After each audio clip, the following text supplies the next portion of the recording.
Film all the heads weekend show with your boy Nino. Now it's time for Nino's movie review of the week. And this week's movie review is of the new Ant-Man and the Wasp in movie theaters right now. The new Marvel installation after the Infinity Wars movie. I got to tell you, I'm a little bit on the fence about this one, this Ant-Man and the Wasp movie. You know, it's full of kind of like cornball jokes and things like that. It's almost like it's trying to be a funny comedy style action movie. You know, it's popping up, you know, giant Pez dispensers popping up, cars shrinking and growing. And I think that's kind of like, you know, it's Ant-Man and the Wasp. You know, it's going to be a lot of that throughout the movie. But it kind of turned out starting to be like a running gag throughout the movie. Like they shrunk down the car, you know, to like Tycho size, but it was still doing like 40 miles an hour down the street, you know, and you would think, what kind of power, how much power would a little car like that? You know, that's just my logical mind trying to apply some logic to a movie. You know, it's supposed to be full of fantasy and everything, but it was just a little, you know, some inconsistency that, you know, my mind couldn't wrap around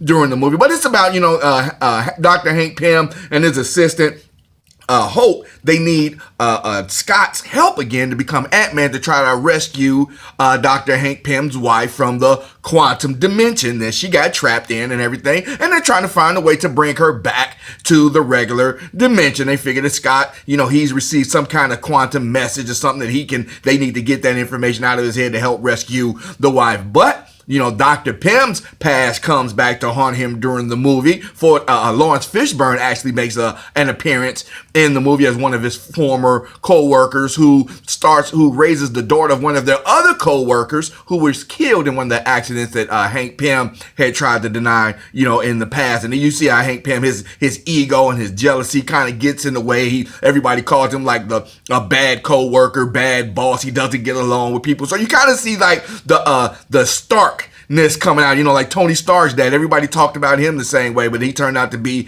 an exceptional genius. But his demons and everything followed him into the past. I mean, into the future to haunt Tony. You know, with the what was it, Vankoff. You know, when the first Iron Man movie, when he came out with the electric whips, he was the son of one of Tony Stark's dad's co-workers who was sent back to Russia. And the same thing kind of happened in this movie here. Dr. Hank Pym, one of his former assistants who was killed in an accident, his daughter comes back to seek revenge on him. So they're trying to, you see all of the villains trying to, you know, converge on Dr. Hank Pym, and you kind of see all of this stuff is kind of your fault, dude, for being such a jerk.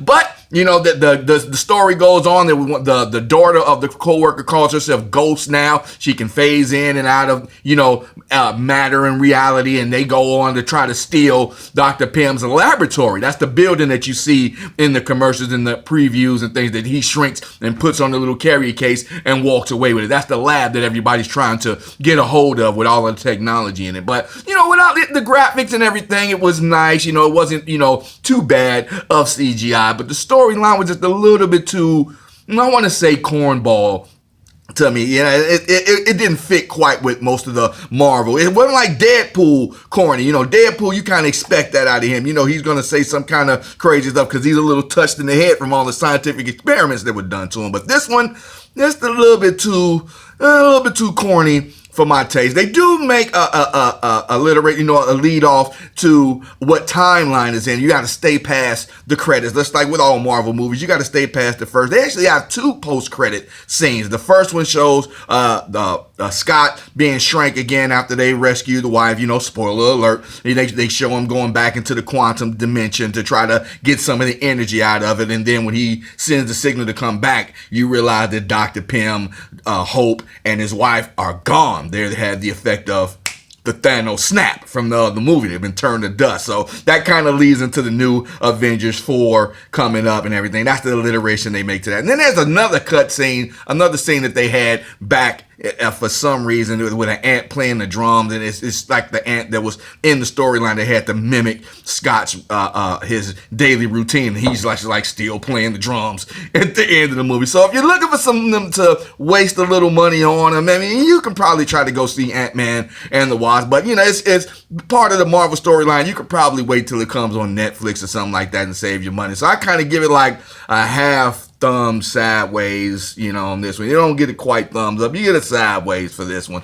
Ant-Man and the Wasp. Just in theaters now. You can check it out if you want to. We got Bazzy, Post Malone coming up. Whatever else you want to hear. Weekends with Nino, 106.1 Kiss FM.